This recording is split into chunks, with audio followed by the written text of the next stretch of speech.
আমার সম্মানিত জেলের সহকর্মী পার্টনার আল্লামা মামুনুল হক বলেছেন, বিএনপির শীর্ষ নেতারা জেলে ছিলেন, একসাথেই ছিলাম।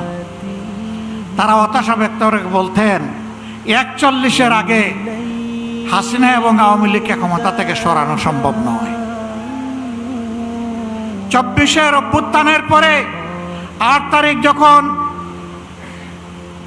বঙ্গভবনে শপথ নিলেন উপদেষ্টারা, বিএনপির বাংলাদেশে উপস্থিত সর্বোচ্চ পর্যায়ের একজন নেতা আর আমি পাশাপাশি ছিলাম। উনি আমার জিজ্ঞেস করলেন, এটা কি হলো? আমি কিছু না বলে আসমানের দিকে আমার এই আঙ্গুলটা উঠালাম। তিনি বললেন, আসলেই এটা খোদাই দান, এটাই মিরাকল। সেই খোদাই দান ভুলে গেলেন। এখন কেউ কেউ দাবি করে অমুক আন্দোলনের মাস্টার মাইন্ড, অমুকের নেতৃত্বে এই আন্দোলন সফল হয়েছে। এগুলা সব ভুয়া। আমরা কারণ ন্যায্য অবদানকে কখনো আমরা অস্বীকার করি না। আন্দোলন আমরা সবাই করেছি, কিন্তু আমরা তীরে ভিড়তে পারি নাই। আমাদের তরি সমুদ্রে ভাসমান ছিল।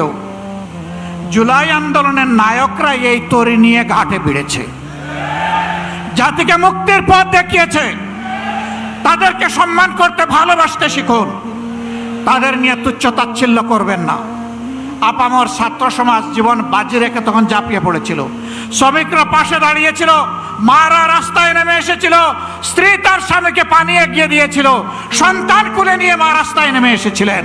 এই দিনগুলো ভুলে যাবেন না। সংগ্রামী ভাই বোনেরা, আমরা এখানে আগামী দিনের আন্দোলনে শরিক হওয়ার জন্য দাওয়াত দিয়ে আপনাদেরকে এখানে আনি নাই। আমরা এনেছি কৈফিয়ত দিতে। আপনাদের প্রত্যেক ব্যক্তি এবং পরিবারের কাছে আমাদের দায়বদ্ধতা আছে।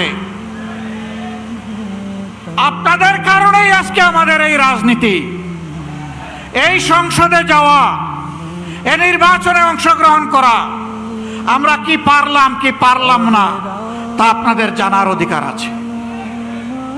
সংসদে আমরা প্রথম দিনে দাবি তুলেছি, আমরা শপথ নিয়েছি। তারা শপথ নেন নাই।